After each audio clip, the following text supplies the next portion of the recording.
आज चैत्र मास की 14श है और एक ऐसे अवसर पर कि जब कल चैत्र अमावस और परसों से हमारा अपना भारतीय नव वर्ष नव संवत प्रारंभ हो रहा है, उससे पूर्व आज ये जो कुरुक्षेत्र पूरा क्षेत्र जो है 48 कोस का है, लेकिन उसमें से अष्टकोसी परिक्रमा का जो एक उपक्रम आज से एक नए स्वरूप में हो रहा है, एक बड़े स्वरूप में हो रहा है। यद्यपि पहले लंबे अरसे से परिक्रमा का ये क्रम चल रहा है, लेकिन आज जिस संकल्प के साथ, जिस सद्भाव के साथ ये प्रारंभ हो रहा है, वो आने वाले समय की एक अच्छी स्तुत्य प्रेरणा बनेगा, ऐसा हमें विश्वास है।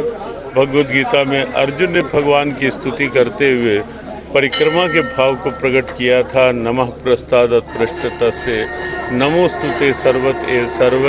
अर्जुन ने कहा था कि आपकी ऊर्जा चारों ओर व्याप्त है, इसलिए चारों ओर से प्रणाम। तो तीर्थ की ऊर्जा जो होती है किसी एक स्थान पर नहीं होती, वो पूरे क्षेत्र में व्याप्त होती है, और वह ऊर्जा न केवल परिक्रमा करने वाले अनुभव कर पाएँ बल्कि वह ऊर्जा एक व्यापक प्रेरणा बन पाए, उसके लिए परिक्रमा का आज से जो प्रारंभ हो रहा है, हमारी बहुत बहुत शुभकामना कुरुक्षेत्र विकास बोर्ड के इन संकल्पित प्रयासों के लिए।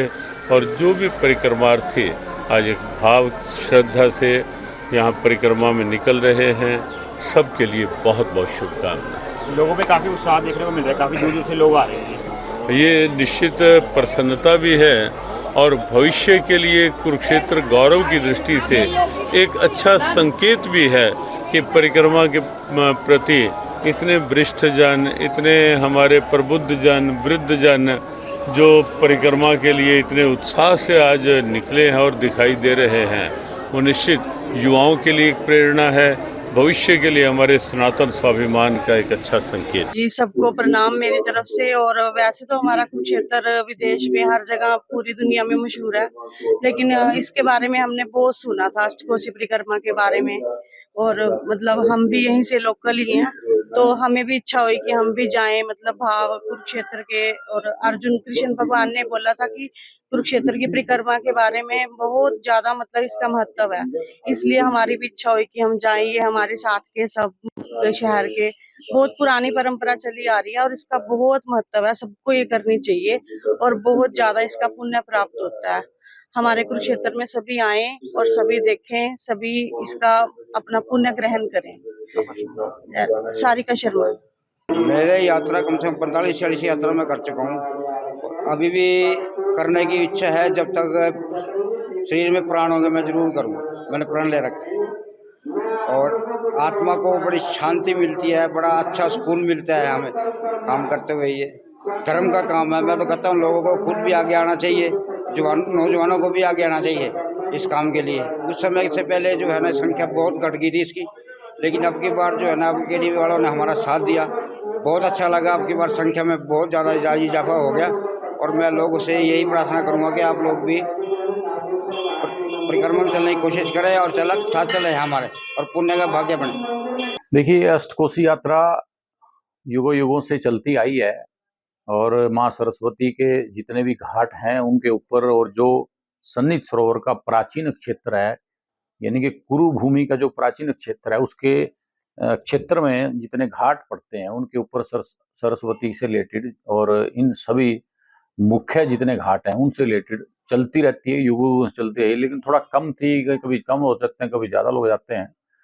तो अब की बार सरस्वती हेरिटेज बोर्ड और केडीबी ने मिलकर, अपने भाई उपेंद्र जी ने, सभी साथियों ने मिलकर ये बीड़ा उठाया कि हम इस यात्रा को बहुत अच्छे लेवल पर किया जाए, क्योंकि शास्त्रों के अनुसार ये माना जाता है कि जो अष्टकोशी परिक्रमा है वो अपने पितरों की शांति के लिए, पितरों के मोक्ष के लिए और समाज के कल्याण के लिए होती है और बहुत बेहद पुण्यदायिनी होती है। तो इसको किस तरह से अच्छे ढंग से किया जाए, उसके लिए हमने बड़ी प्लानिंग अब की बार दोनों बोर्ड ने और सभी शहर की मुख्य संस्थाओं के साथ मिलकर की। तो सभी संस्थाएं इसमें शामिल हैं, हम सभी लोग इसमें लगे हुए हैं।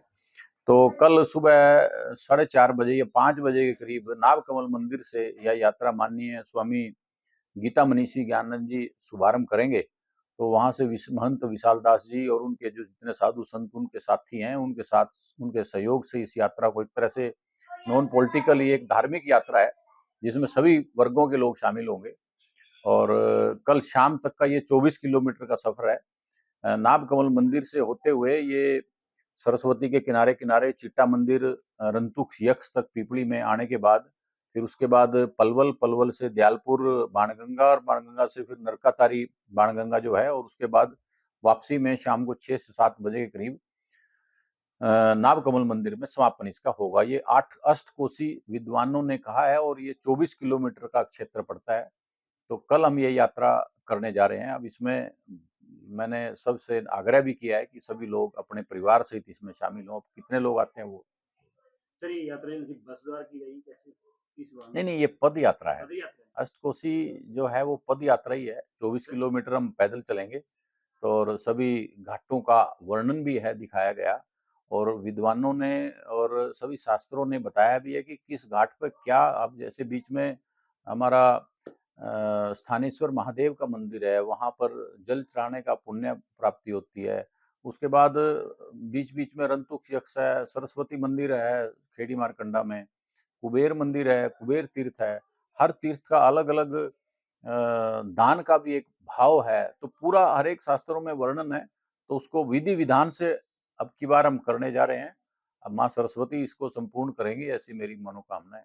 सर ये आपका विचार ये सर इस बार कैसे आया सर इसके बारे में? मैं पिछली बार मैंने 2 साल से मैं स्वागत कर रहा हूँ। कुछ साधु संत इसमें लगे रहते थे, विशाल दास जी। पिछली बार जो खेड़ी मारकंडा में जब मैंने स्वागत किया, तो वहां पर एक महाराष्ट्र के दंपत्ति मुझे मिले, तो उन्होंने मुझे बताया कि हम तो अष्टकोशी यात्रा में शामिल होने के लिए आए हैं।